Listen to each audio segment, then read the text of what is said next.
Dynamite download. AEW 2020, John Silver. Special event, as you can see, SPD. For a splashing good time.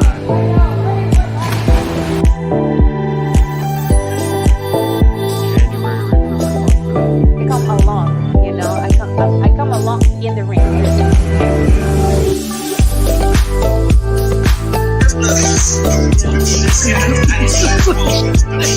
mean, I would not want to hear that.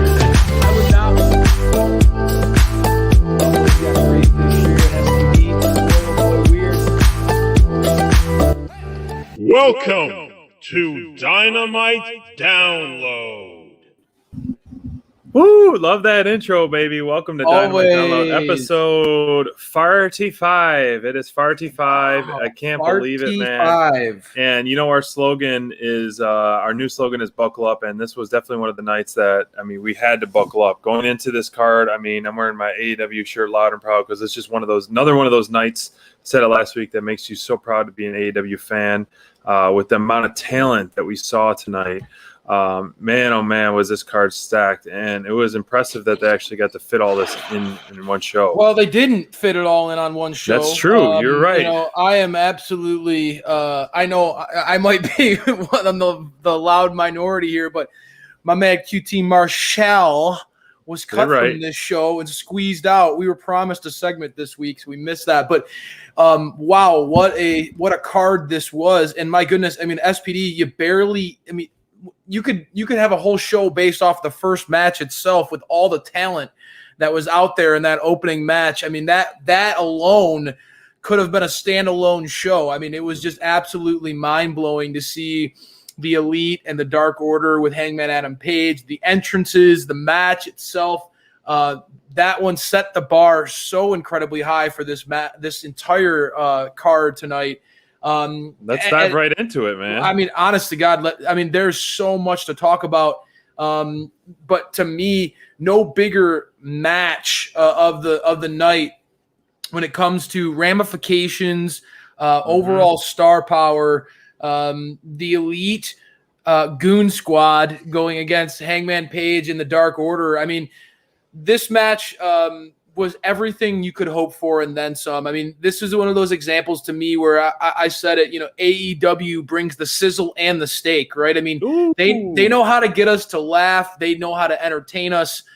There's plenty of, humor in the landscape of AEW. But man, did they deliver in the ring. the character work of the Young Bucks and the Elite, I know, has all of us cracking up. That entrance that they had, I literally, SPD, I'm not kidding. I literally rewound that entrance at least 4 times just because I wanted to see everything. Don Callis' his short shorts is what you wanted to see. Big LG coming out with the danglies.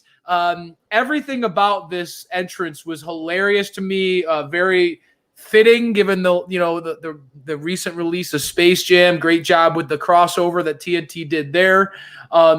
But the entrances alone were fantastic, right? And the showmanship, anytime you start a show off with the Young Bucks and the Elite, it's going to be entertaining. It's going to get people glued to the TV. These guys are so good at what they do.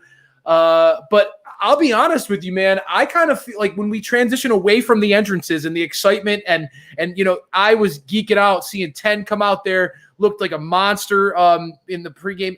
But when we get to the match itself, bro, I'm kind of going to toss it over to you because I'm actually kind of at a loss for words.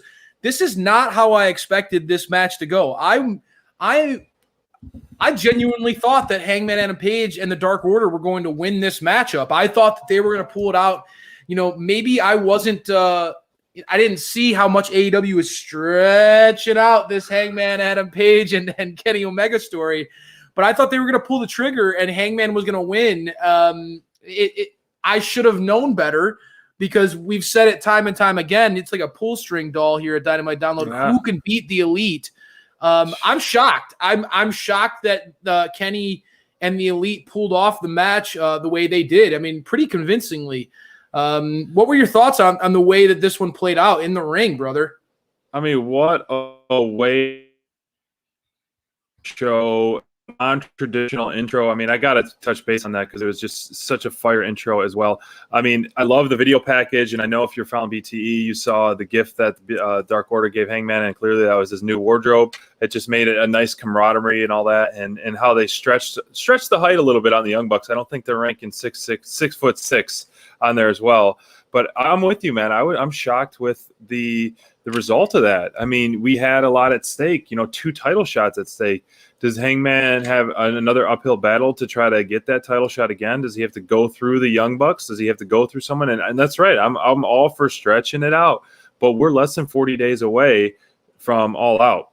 And, we have no clear person. And, the announcers were kind of hyping Christian Cage, how he's undefeated. He could be next in line, blah, blah, blah. Maybe that's the middle of the road before All Out a challenger, which would be good. But, it was so great to see John Silver back in the ring. I think he was definitely one of the standouts. Johnny Hungy. So I honestly, there wasn't a weak person in this match. Obviously Reynolds got in first, but man, he had some high spots too. That superplex into the pile off the top ropes.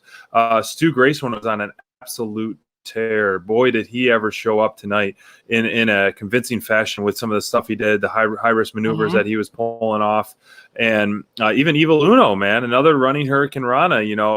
Stuff you don't expect. When Stu Grayson, I liked when Stu Grayson Doc Gallows' selling that 450. Oh my god, man. When Stu hit that 450 off the top, I was just like blown away. You and I have talked a lot about this. The Dark Order has a lot of talent in the ring that doesn't get the love and attention that it deserves. But when you get to see these guys work like they did tonight, Evil Uno, Stu Grayson, Alex Reynolds, and John Silver, that I know that Reynolds went out early in this match, but it was nice to see them back together again. These guys have such nice fluid chemistry when they're in the ring together, SPD. I know that's one of the things you love about them too. I felt like both sides were really clicking on all cylinders tonight in this opener, man. I really thought that the in-ring action was really, you could tell, for being a 10-man match. Yeah, JR acknowledged it. Let's acknowledge the elephant in the room. It's going to be difficult for the ref to keep control during this match. Let's get it out there. And they did. They acknowledged it. And then they just let these guys go bonkers on each other. And that was so much fun. The energy, the pace of this match, it was just balls to the wall. And you could tell they were really pushing each other. I know there were people who were worried about Stu getting injured, but Stu is okay. It's because these guys really – thankfully, that guy's a beast.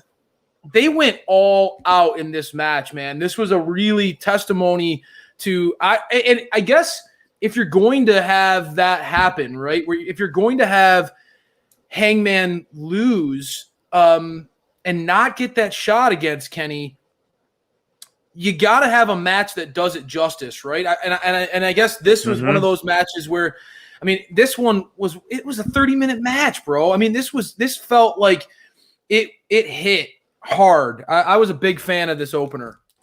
Surprised by the ending. 3-on-1. It took Hangman. I know. Well, it took 3 guys to take down Hangman. Ultimately, and he got I think Nick Jackson out, and then it did take 2 and a couple of cheap title belts. So it was very surprising, especially the way they kicked off Dynamite. Hangman's a typical guy who kicks off Dynamite to get the crowd going, but it's going to make the end payoff that much more rewarding. You have Hangman get a victory. You don't want to peak too soon. Not that it wouldn't, the crowd is clearly so hot for the cowboy shit, and so, but you don't want it to peak too soon. I think that the stretch out is a smart move. I was surprised, as you said, yes, for sure. But I like the way that they're going with this as well.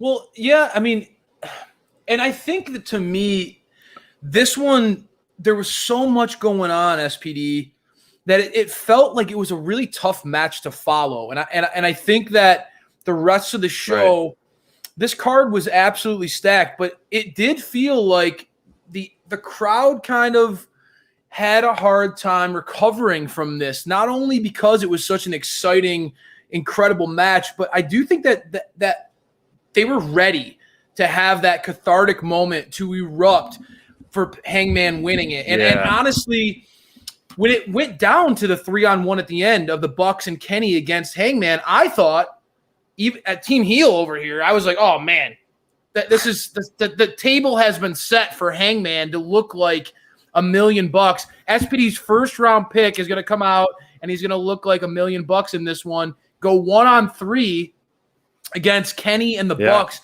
his old best friends, and still find a way to come out on top. But he was busted open. He was bleeding from the mouth at the end of this one. I was shocked to see him lose this. I thought that the stage was set for Hangman to have that moment, to overcome the Elite, go 1-on-3, face those demons. And we all know the story of Hangman, the Bucks, and Kenny. This really felt like, and then All Out being right there. It just kind of felt like this.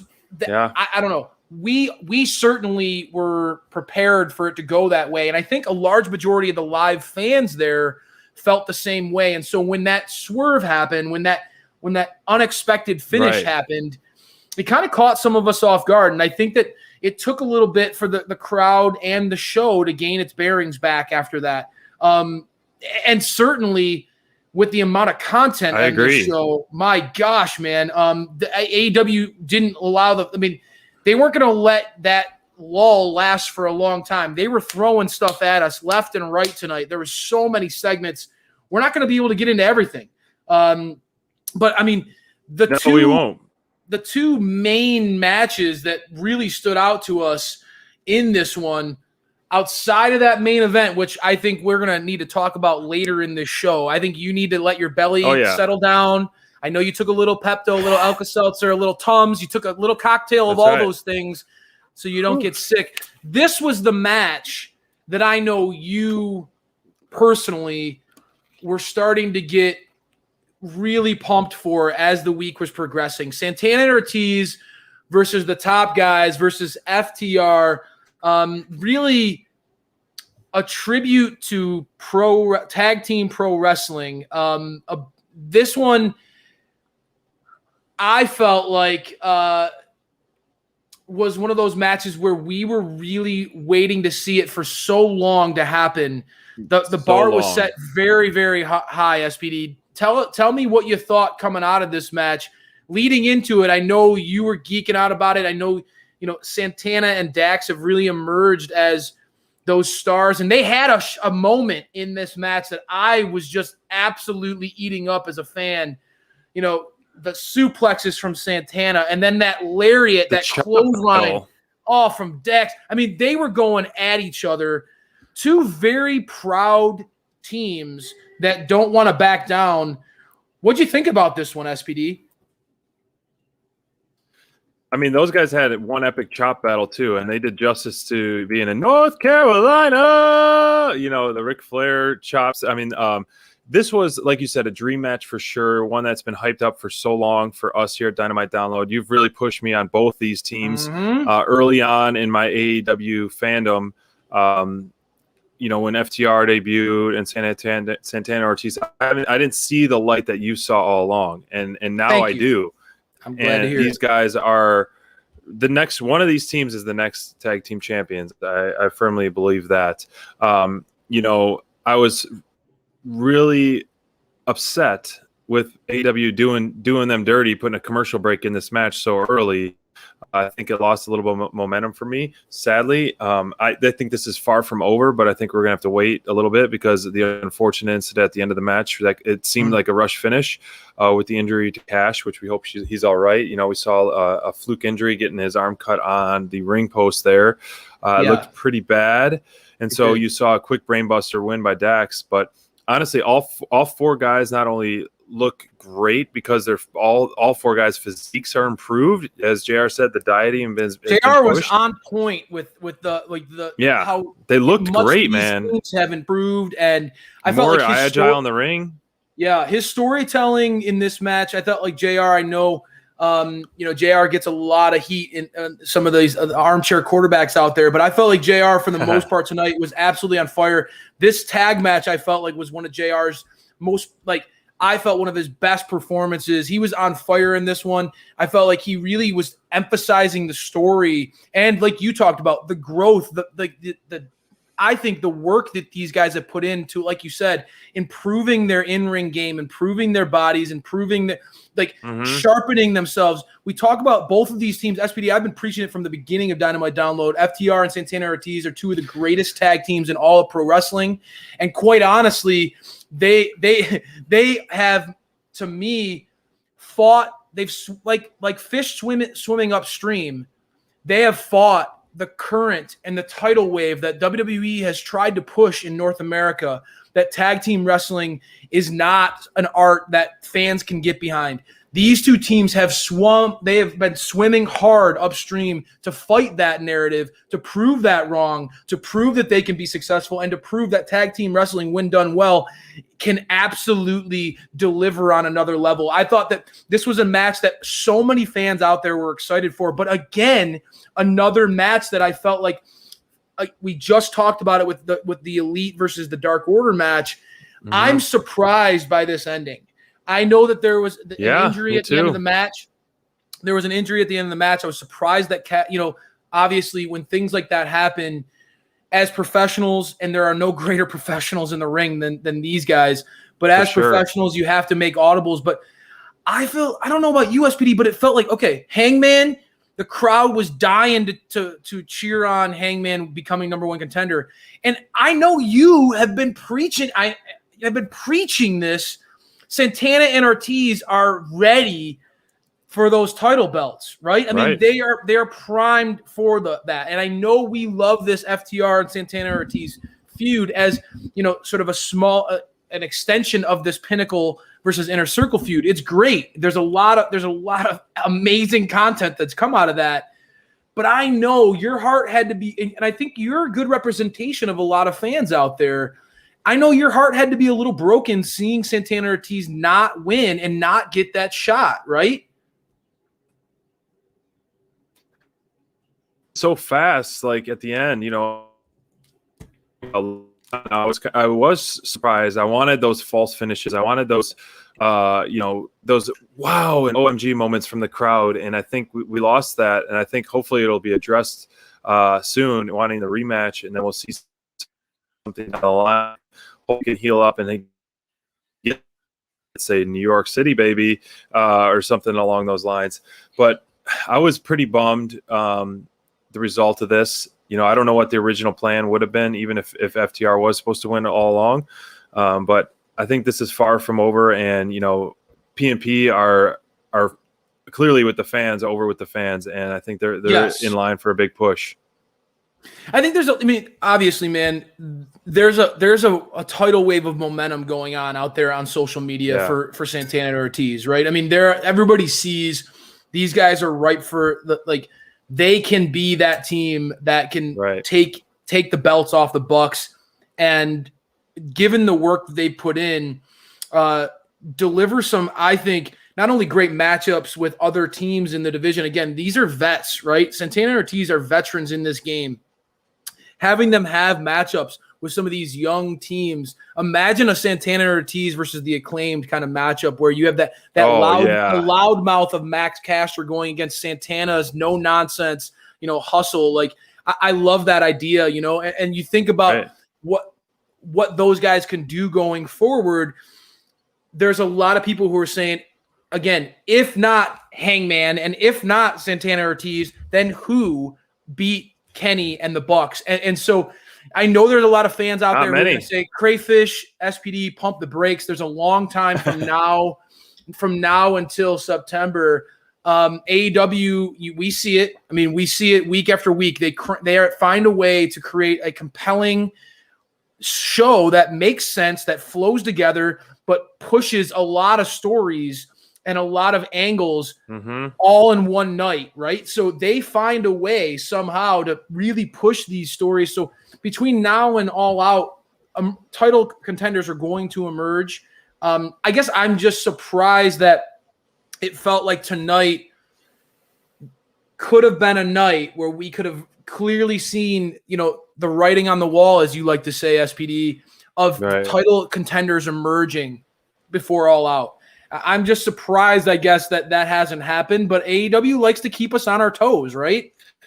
Yeah, and we're not going to, as of what's shaping up next week for the card, we're not going to see any more stuff come out of it as of yet with the announced matches. Hangman's not up for a match, Dark Order's not up for a match, and things like that. The card is totally different. It's like a whole which we'll talk about briefly at the end. It's like a totally different roster almost. We're going to see next week about that. Yeah, and so, but yeah, I mean, we're going to get it shaped up. I still think we're going to get our dream match when we go to Chicago for All Out. And speaking of going to Chicago, I mean, Tony Khan had a major announcement tonight, and I had no idea what to expect. I kind of like maybe going to expand the All Out stadium and go to a stadium because of how much they sold out. But little did we know that the second Rampage is going to be at the United Center, one of the largest arenas that to date that AEW is going to go to. And we had Darby Allin put a promo calling out someone that claims to be the best in the world. And so, a lot of rumors were swirling around. And if you listen closely and caught that, man, oh man, would this be quite a pop for AEW to debut at the United Center. Oh my gosh. What do you think about this announcement or this quick promo and this quick little seed planted? Well, man, we see? It makes me feel like a little kid again. And I don't want to sound like too much of a nerd, but like it makes me feel like a little kid again, man. It makes me feel like, for me, I was there in Chicago. And I remember 2 years ago, 2019, and I remember feeling like, man, maybe CM Punk will show up, and wow, what a monstrous ovation that would be, and it would be, and this was early on when AEW was just getting started, right? So it's like this could be a game changer. This could really push AEW to the next level, and now with all we're hearing online, and now with Darby, my guy, Darby Allin. Really, I mean, SPD, he was laying it on pretty thick, bro. Darby was really leaning into those hidden words there with even if you think you're the best in the world. I love that. And the potential of Darby Allin versus CM Punk, at All Out is something that, for me, as the leader of the Darby Allin Express, I'm geeking out about. Choo choo,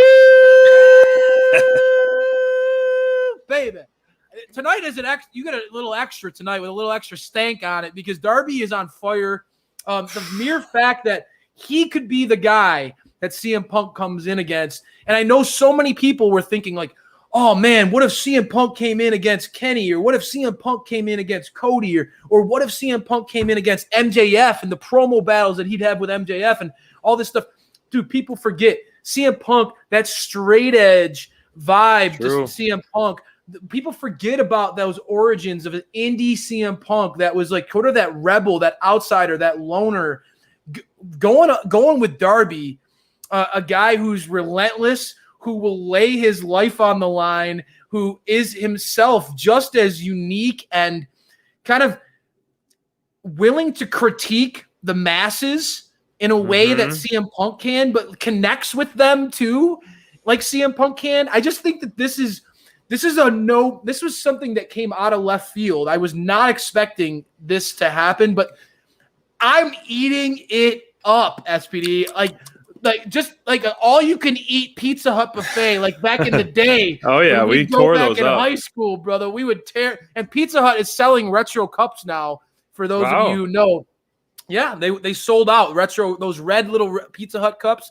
They came out. It was a big thing. I guess everybody likes their nostalgia, and this will feel like a great, I think, taste of nostalgia versus the future. You have a guy like Punk coming back. The voice of the voiceless going against the ultimate underdog like Darby Allin. I don't know, SPD. This is one of those. I did not expect it at all, man. And it was, all those rumors swirling of Daniel Bryan and CM Punk coming to AEW have been very, very exciting to follow. And this was a topic that we're still going to talk about on Friday Night Fights. Was I asked you guys, where if CM Punk and Daniel Bryan come to AEW, where do you book them? And, I honestly was not even thinking Darby Allin was CM Punk. And so they threw me for a swerve. If this is the case, I think this works really well. I mean, the pop, it's going to be a battle of the fans. Like, who do you cheer for more, Darby, or do you cheer for CM Punk? Like, man, we'll dive deep into this because I really want to hear Bonds' take and your guys' take more that we let it digest for. If it is CM Punk debuting, I know I need it to digest. I need my food to digest, and because I didn't want to throw it up on the main event tonight. But this is very intriguing. This segment was, a surprise, and a lot was packed in it. This is what I want to emphasize, right? Even on a night like tonight, where I feel like, all right, we all looked at this card, right? All of us, and we were like, holy smokes, like this is going to be a banger show. Like this is going to be on fire, right? And fresh off of last week where we were all like, I think people had tempered expectations for last week and it just blew us away. So I think that there are some people who are like coming into this week's show with us here at SPD who aren't vibing with what happened. And I want to remind them, yeah, there were maybe some moments that might not have clicked with you, but think of all the awesome stuff that happened tonight. That opening match, that entrance by both of those groups. I think that this is an example of that another surprise. A lot of surprises tonight and cool advancements to stories. I know that, like, I'm going to throw a curveball really quick. I mean, Andrade, Penta, Phoenix, and Pac, that story had some cool advancement in this week's show. This is an example of AEW getting the most out of their minutes. An SPD staple here at Dynamite Download, something he always preaches. They get the most out of their minutes. Right. And there's so many little instances where you see stories progressing. Maybe not the way that we predict them to go, but I think that Andrade Pac, that whole story has me so curious because of that. I have no idea where that story is going. It's something that I think is Andrade going to pull Penta and Phoenix away from Pac? Is Andrade going to try to lure them away? Is Andrade going to team up with them? What are we going to see out of all this? And just the slow play of this. And to me, and again, all these guys on Team Crayfish, I was eating up this segment, but the contrast, and we saw the contrast between Cody and Malachi Black, the very visual contrast of the black and the white.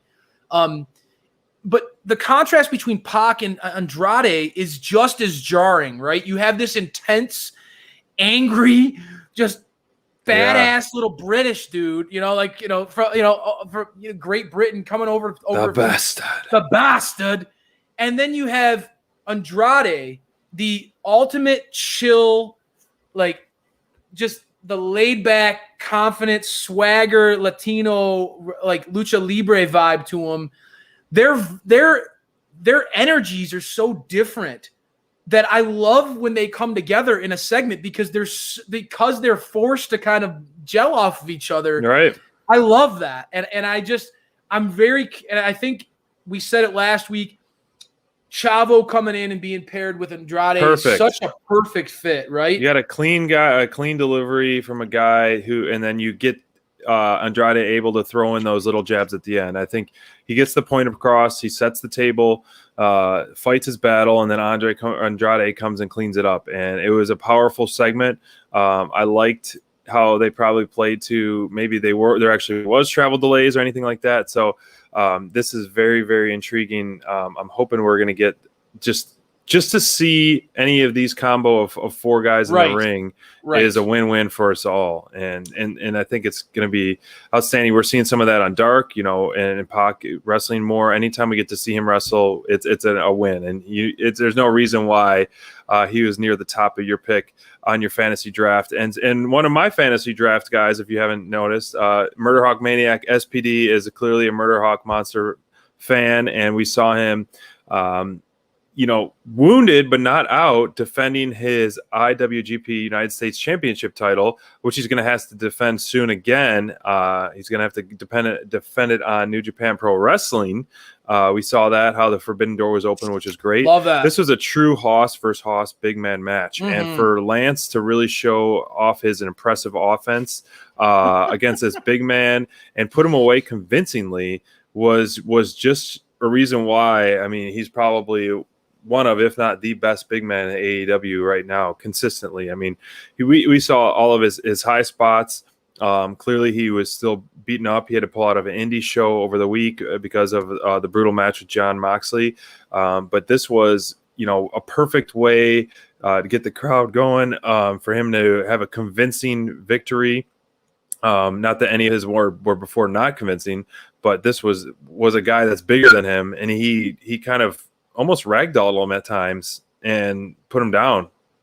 Well, that's the thing for me. Like, bro, coming fresh out of a Texas death match with Jon Moxley, like this man, the Murder Hawk, he looked like he was ready to just start to come out and have another war. And boy, did he ever. I mean, he coming out of, like, just, you could tell, having this belt, he looked energized during his entrance, and he brought a ton of raw energy to this matchup. I mean, he was clearly the veteran in this one, but it was a real showcase for the Murder Hawk.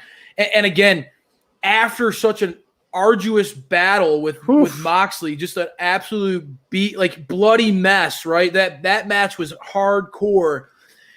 This was a nice start to the Murder Hawk's reign. And for me, I think it's so nice to see him. Like, you could tell the guy looks genuinely excited that he gets this run. You could tell it posting on that social. fire. Yeah, he's happy on social. Not that he's a pretty positive guy overall, but it's just awesome to see him carry on the belts, making appearances, and it just looks good, and it adds so much credibility to this monster that we love and we know, we all agree that he deserves it.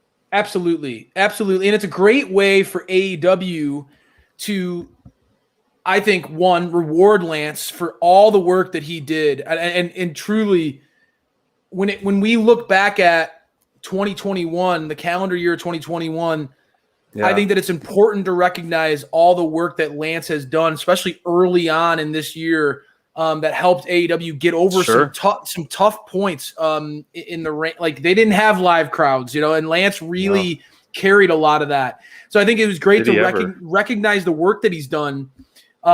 Recognize where he's at in his career, and two, I think solidify Lance as that powerhouse, as that monster, as that wrecking machine, knowing that they have a limited amount of titles on their own brand. I think it makes a lot of sense, right? Like, this allows them to pull that New Japan influence.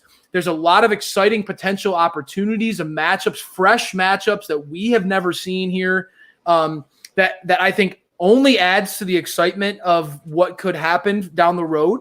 I love how AEW keeps us guessing, but I think that it's really important that they did this. I was worried about where what would happen with Lance after that loss with Miro.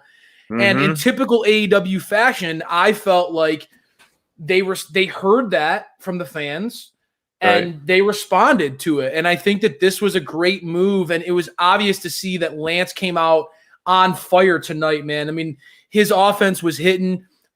He took it out. He spilled out into the crowd.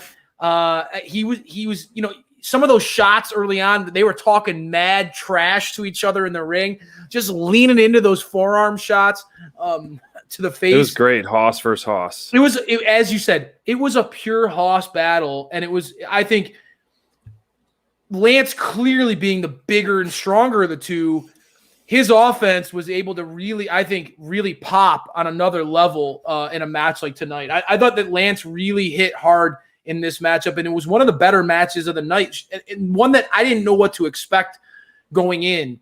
I thought that these guys delivered and then some. Absolutely, man. You said it perfectly, man. Speaking of delivering, this was the crowd was. I think this helped reignite the crowd when we saw Black, come out in battle Cody and then kind of put him down. You could tell how Cody was getting some heat, man. He was getting some boos, and Black was getting the cheers. And even after he knocked out Fuego del Sol, it was still a mixed bag of cheers and boos. It was, which was giving him a lot of heat for sure. Yeah. But this is one I'm looking forward to. I think this is a perfect segue for Cody. I think this is going to be one of the more poor Fuego powerful. Yeah, poor Fuego for sure. More powerful signings for AEW. Yes, we've seen a lot of big ones, but I think the crowd is like really, really behind Malachi Black, more so than I've seen with an Andrade. Ethan Page has been a good one as well. It was a huge pop for Miro getting behind him, and then kind of I think it dropped, and now he's even higher than what he was before. But this is fun to watch and fun to follow, and Black is going to come out on top and putting out Cody. He has to. We've heard that before. This has to happen. A lot of people debut against Cody, and we think that they have to win. That doesn't always happen, brother. You got to remember, Cody is the top dog for a reason.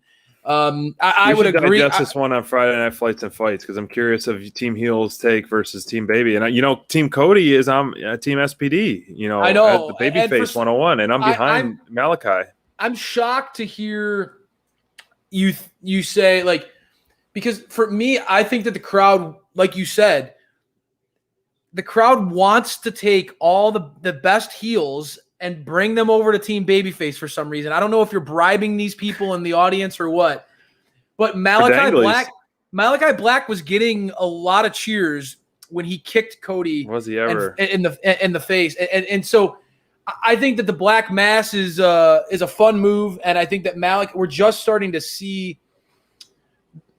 We're just starting to see the edges of what Malachi Black is capable of. I think that there's a lot more beneath the surface with Malachi. And I think maybe that's why you're intrigued by him, maybe more than an Andrade or more than than an Ethan Page is more that straightforward, cocky, arrogant guy who I love. Right. But there are layers and there's depth to Malachi Black's character that I think makes you wonder what he's capable of more so than some of these other talents that are coming on the scene of AEW. So I get that. From an in-ring perspective, I think that you're going to be able to see, obviously, Cody is one of the best in the business overall. You can always count on him. Right. Malachi Black's offense is going to you're going to see a lot of strikes, a lot of kicks. And I think that him being able to showcase kicks. That kick to Fuego, that was the defining moment of this segment. It was a picture perfect kick. And I think that was the pendulum that swung back over. Fuego, Cody was getting cheered when he got kicked in the face, but people did not want to see Malachi kick Fuego in the face. That was not cool, man. That was definitely not cool. You're kicking a guy while he's down almost, so not cool, it's man. Definitely a way to get some heat, and he got a lot of heat. Yeah, he definitely did. One thing I noticed, it was kind of strange. Like, I like the guys coming out to help Cody, but Top Flight,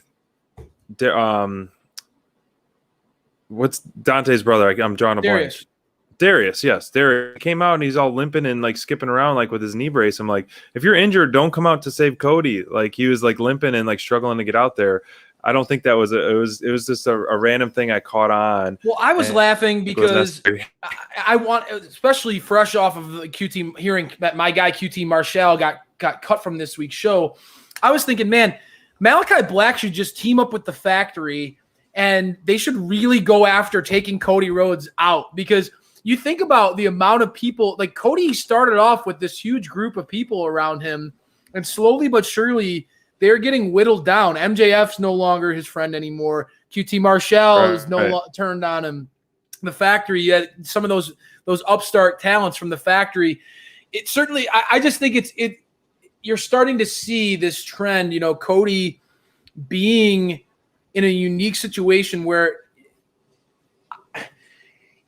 as a fan, it's difficult. His care, I think that he doesn't want to maybe lean into the fact that he is quickly becoming that John Cena of AEW, and that's okay. It's okay to have that.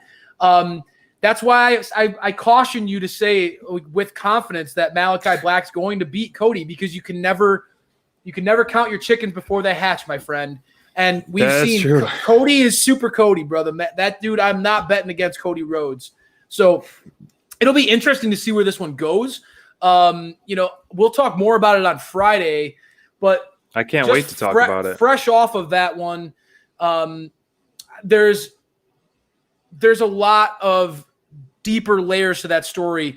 This one feels like it's more straightforward in the sense that this is really Christian and Matt Hardy, them hating each other, and all these other pieces coming into the puzzle. You got to see a little bit of Jungle Boy and Luchasaurus in this one, which I'm a huge fan of. I've always been a huge fan of that combo for sure. Talk about it, man. Talk about this match. I mean, as you know, I'm a big guy. I like big guys and big moves. And Luchasaurus with that triple suplex and some of his dominance. And I've said it before, if I could be a wrestler, I would want someone like Luchasaurus, because not only is that guy massive, he's strong, he can flip, he can kick, he can, body slam you, he can do it backflip, he can do it all, man. He really can do it all. And his offense is very fun to watch and very convincing. And so his skill set is pretty impressive for a guy like him. I mean, Brian Cage has got stuff like that as well, like in terms of being able to flip and kick and the power. I mean, the power of Brian Cage is unmatched in AEW, but Luchasaurus is a lot of fun to watch. And this was another, match of showing us why Jungle Boy is one of the most exciting young superstars in AEW. I think he got a great showcase, some of the high spots. This match was pretty short and rushed, and it is what it is. It was a fun spot, and it furthered the feud. It was more to storyline and all that as well, which we saw at the end with Blade. But we got those high spots from Jungle Boy. We got some cool things to see Luchasaurus. PNP or PP, excuse me. Yeah. Private Party got some good spots in. So I think obviously we all knew who was going to win. And bringing in more people to surround the main feud that you just mentioned, Hardy and Cage, it's good, and it works. It definitely works. Yeah, I mean, for me, I think the thing that I want to emphasize when you look at that, like the young talent that is in this match, when it comes to Jungle Boy, Marquine, Isaiah Cassidy, some real youth there. And then I like that you get a little bit of that blend, Christian with that veteran vibe, and Helico. I would like to see more. I know this one felt like a little rushed, like you said. There was so much going on tonight's show.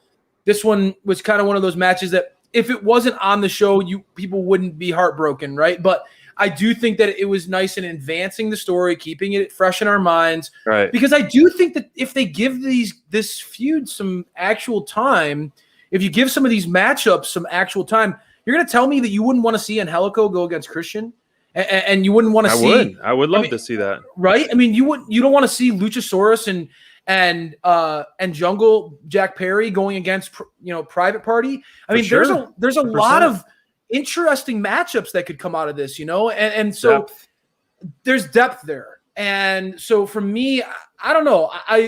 Blade versus Christian, which we're going to see next week, I think will be a nice battle for sure. Christian being one of those consummate pros that you can always count on to have a fluid, intelligent match, match that is going to tell a story and engage the fans. And I think what we've talked about this AEW with Butch Hurt, they're allowing Blade to try to get some of that singles shine, and why not? This dude is absolutely shredded. Great gimmick. He's got the bunny by his side. He's got a great killer assassin gimmick. In the landscape of AEW where you have so many goofballs and over the with the Elite being just like the danglies and just over the top entrances, you have these bigger than life personalities all over the show. To have a no-nonsense killer like the Blade, a guy who's just out there to be a mercenary to hurt people, I think that there's people can get behind that. I think that there's a fan base that could really start to appreciate what Blade can do in the ring. And when you throw him in there with Christian, those two are going to go. They're going to go at it, and like I think that one's going to be workhorse match. Exactly, one of those workhorse matches.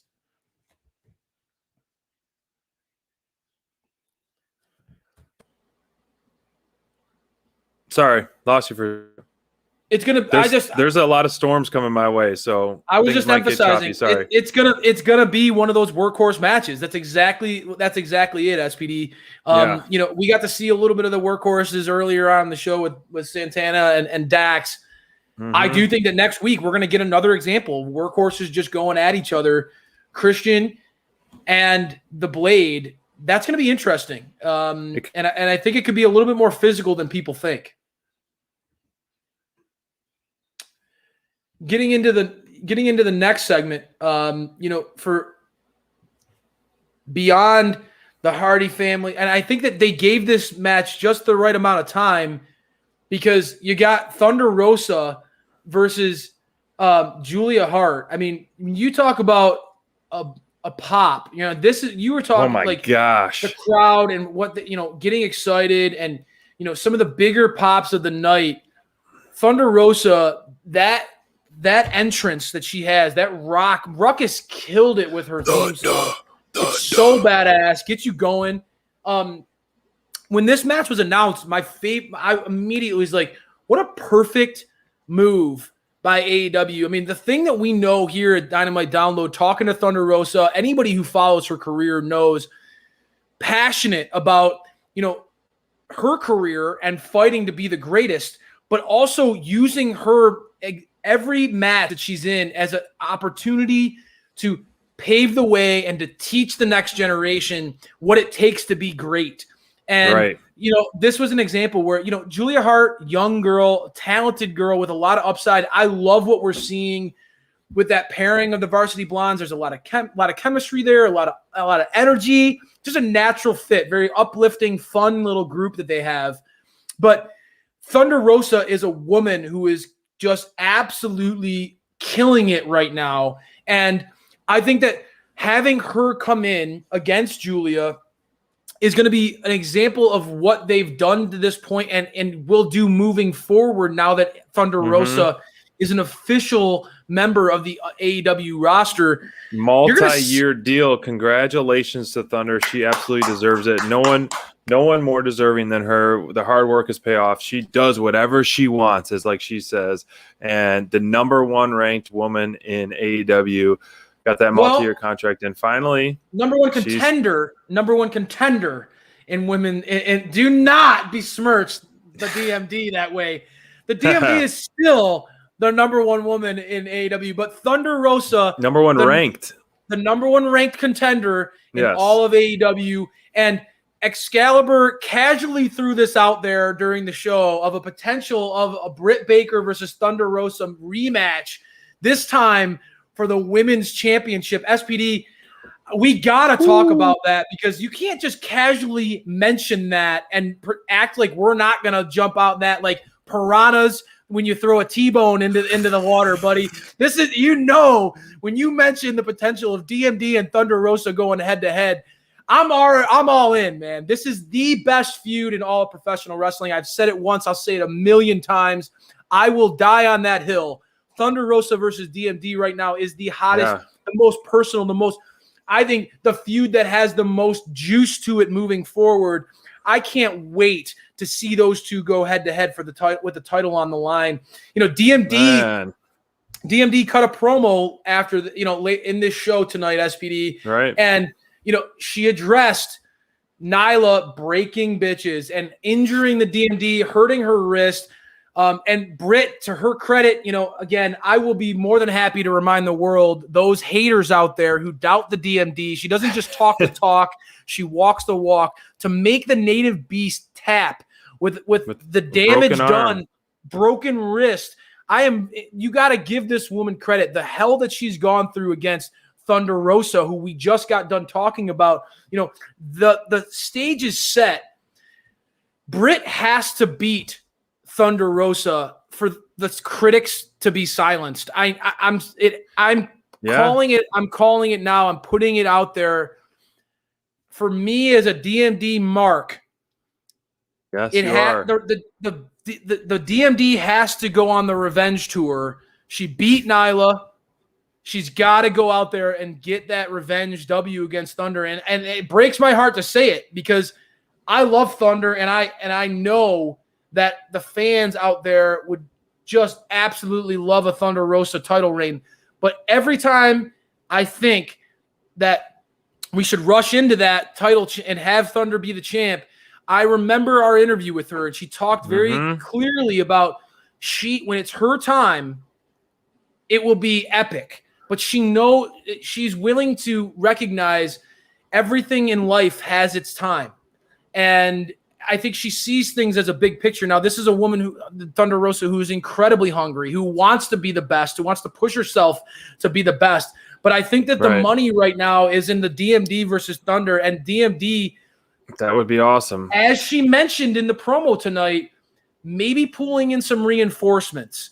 I'm curious as to what DMD has up her sleeve, because obviously she's had Rebel in her corner from day one.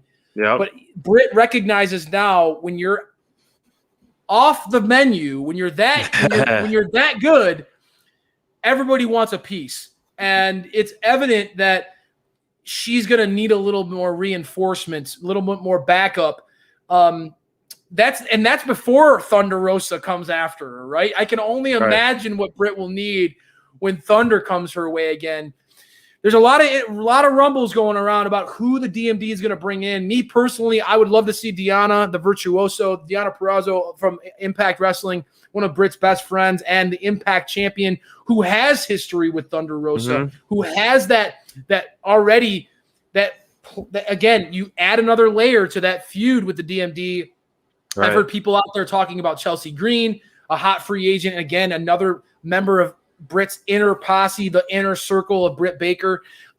Whoever it may be, they better be ready for a fight, because it's evident that the women's division, SPD, there are a lot of contenders that are starting to emerge. And that was evident in our draft, where you guys, leaned into some of these. I went heavy. I went early on. I went with the Thunder Rosa and DMD, but you and Bonds were willing to wait a little bit. And because there is a lot of talent that is starting to emerge. There definitely is, and I'm looking forward to this a lot. And the whole landscape in the women's division has officially changed now that Thunder is in the game. I mean, there's not a bigger, as you drafted 1-2, there is not a bigger 1-2 punch that really can steep to that level. Honestly. So it's gonna be exciting to watch, and we'll shift now. Because you love the DMD. We can talk about it a whole show on its own for sure, which we know that. But we're going to talk about the main event. The segment. Yeah, let's talk. I got to cut the segment. Yes, we got to keep it going just in case I lose power, because we got a big storm coming my way here and where I'm at.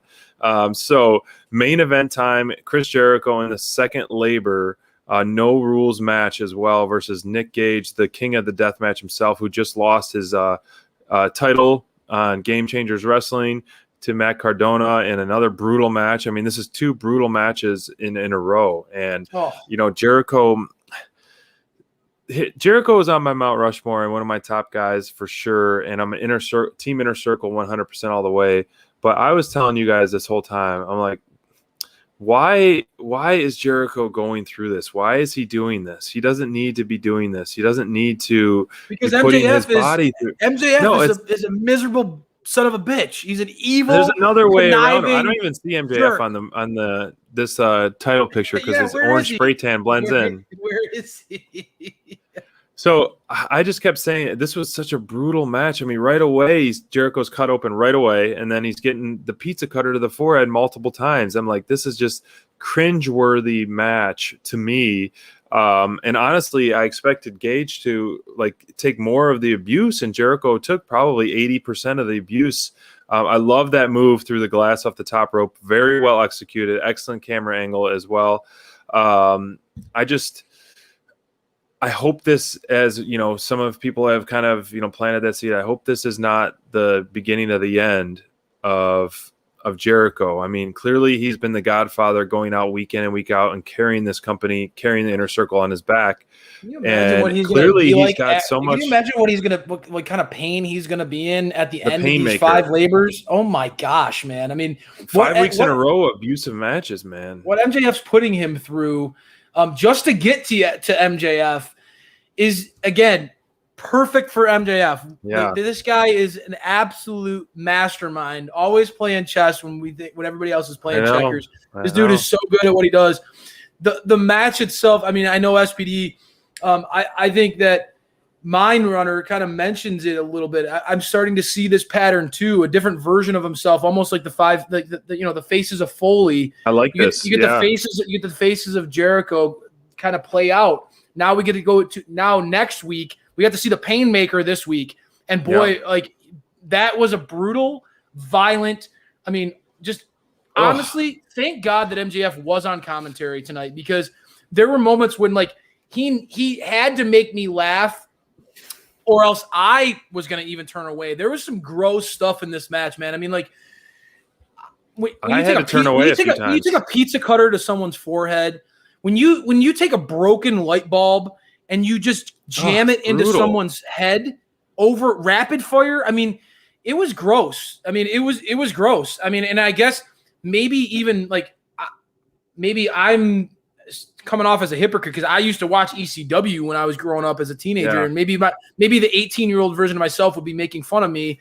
But like, I feel like this was very, very violent. So I understand for you as a Jericho fan how it was hard to sit through, but that's the whole point of these labors. And I think that, MJF is allowing through his.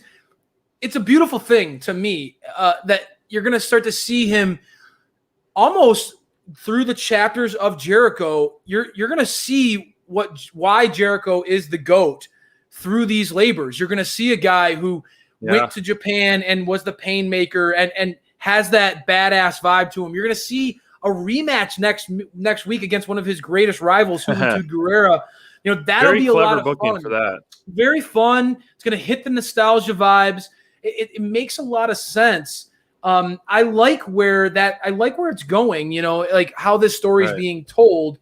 And I think that Jericho obviously surviving this match was difficult, but I think there are going to be some things that come through going forward that you're going to gain even more respect for this guy. I mean, like you said, it felt like he took most of the violence in this match. It felt like he was the recipient. That's a fact. I know that he gave that Frankensteiner off the top rope to Gage through the glass. Yeah, that was beautifully the sheet of glass, which was beautiful. And I love how Jericho's starting to integrate those corner punches and that Frankensteiner in as a regular, spot. I think fans are impressed. You don't hear a lot of people body shaming Jericho now when you see a guy when you can see him doing something like that off the top rope. Incredibly impressive by Jericho. Being able to setting the table for next week against Juventud. I think you're going to dial back. It's not going to be as bloody and kind of tough to sit through. It's going to touch on some of those nostalgia vibes. I think it's going to allow Jericho to show off some of his sense of humor, and show off some of his high flying abilities still. Right, the fact that he can go off the top rope, he can hit a lion salt. I probably couldn't even do that now. I think it's an interesting stupulation MJF put out there that you have to, in order to win the match, you have to hit a move off the top rope. I thought that was very interesting. Unique. I wonder what it's going to be. It could be a lion salt off the top rope. It could be a code breaker off the top rope somehow. That could when happen. They're both up there. I could see that happening for sure. And I think maybe we might see still labors 4 and 5, maybe like a submission match. I think that would kind of lean into that as well. A submission match. I like that. But man, this was it was tough to watch, and I couldn't get fully invested in it because it was a little too brutal for me. And I wanted Jericho to dish out more pain as the pain maker, not get more pain as the pain maker. Pain receiver. And he was the pain receiver out of this mostly. And I wanted a few more high spots to like put out Gage, the king of the death match. you could tell Jericho. Obviously, he's a great actor, and everything he does is gold. But anyone who is in his shoes would be feeling the pain, whether you're 20 years old or 50 years old. What he is. That was brutal, man. I mean, it was brutal. I mean, I think that like there were moments where even the heartless MJF was like, "Oh my gosh, like, oh, this is disgusting," but it's great. I mean, it was just he even recognized like this is bordering on almost too violent. I mean, it was definitely brutal.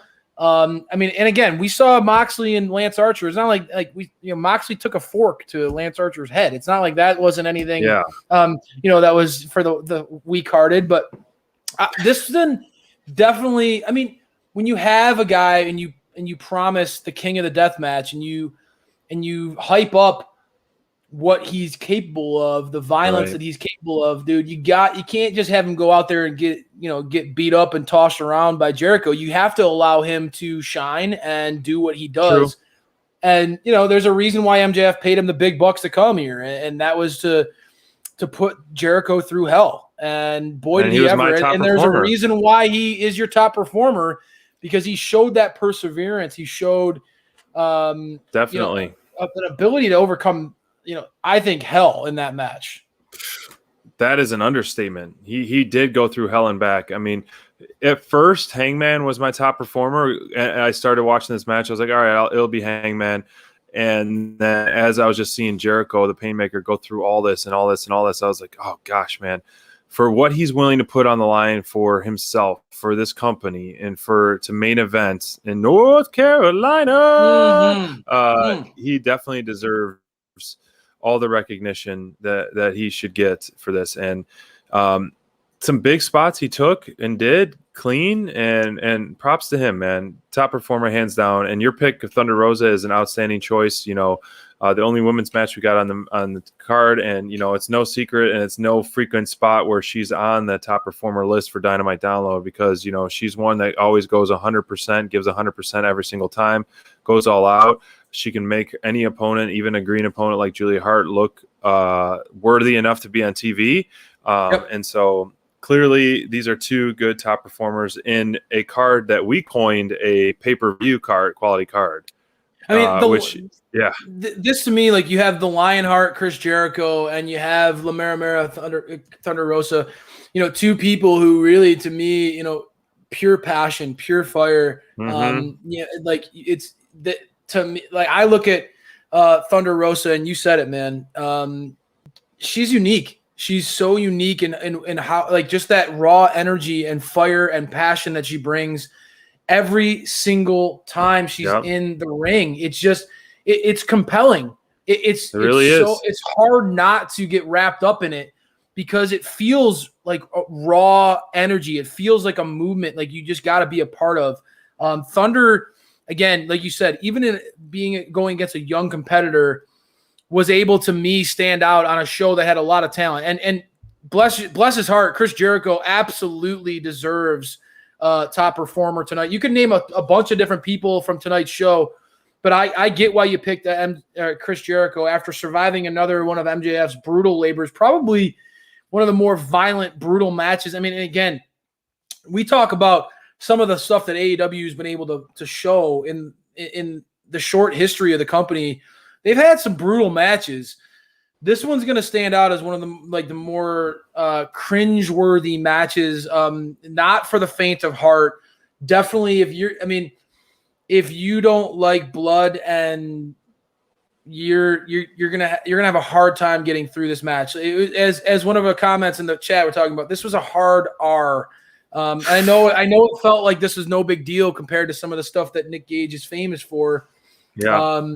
But plenty scary enough for us here at Dynamite Download. Plenty. That was more than enough for us. I think we'll rein it back a little bit, and going into next week's card.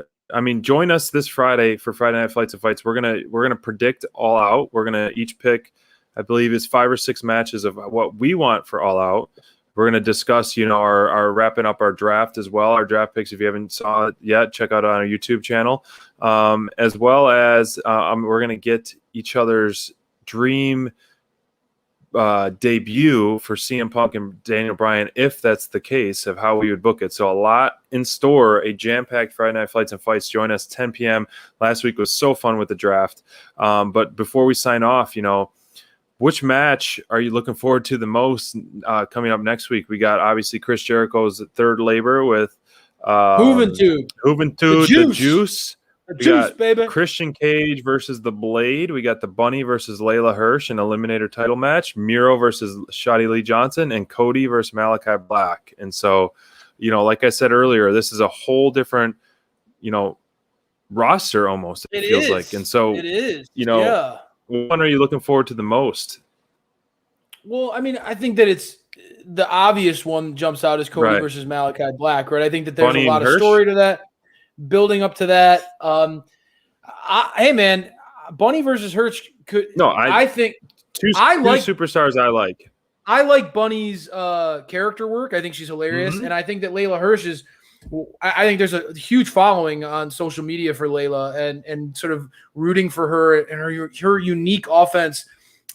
I like it. I like Layla. I think that there's all those cards, all those matches look good, but none Malachi stand Black out. and Cody. None stand out like Malachi Black and Cody, just because there's so much on the line. Malachi Black, like you said, he's been presented pretty strong thus far. So it'll be interesting to see, can he carry that with a convincing W against Cody. But yeah, me more than anything, I think that Mind Runner's right. I'm most excited for the QT Marshall segment. That to me, I need to hear what he has to say. He has to get it off his chest. He does, and you better get that bowling shirt pressed and ready, man, for when you see that next week on Dynamite. So I can't wait to talk about it on Friday Night Flights and Fights. What a monumental show tonight. I really think that AEW is going to get that top cable ratings for 3 weeks in a row, as they deserve.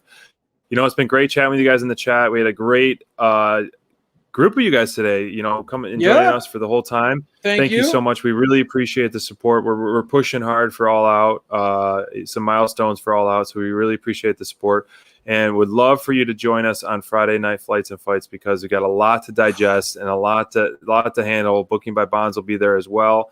And so Crayfish will wear that bowling shirt on Friday night. You better wear that, Crayfish. Give the people what they want. So, I will. thank you guys. I'll be busting out the bowling shirt.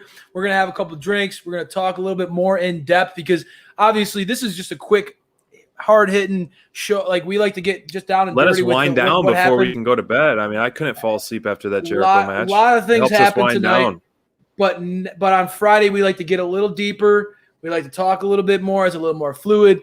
You're going to hear our thoughts as we get to marinate on them, even going forward into the weekend. So always a lot of fun. We get to stay up a little later, get a little bit more back and forth on this stuff, and hear your thoughts and talk to the fans out there. Can't wait to hear your reactions to our segments on this show. Please, like SPD said, likes, shares, all of those things on our clips are always appreciated. We're really pushing towards All Out, where we are going to be there live, and we cannot wait to represent. Nothing's going to stop us. Cannot wait to be there at that show with you, SPD. We're gonna make it happen. Again, this weekend I'm going to be practicing the vocal exercises that we've talked about, making sure that we're ready for All Out. I got plenty of time to make sure that my voice is in prime condition to represent Dynamite Download at All Out. Yeah, and we will, before Dynamite Download or Friday Night Flights and Fights, we will debut our interview Friday night. So we're gonna stay tuned to that. We will announce the time, and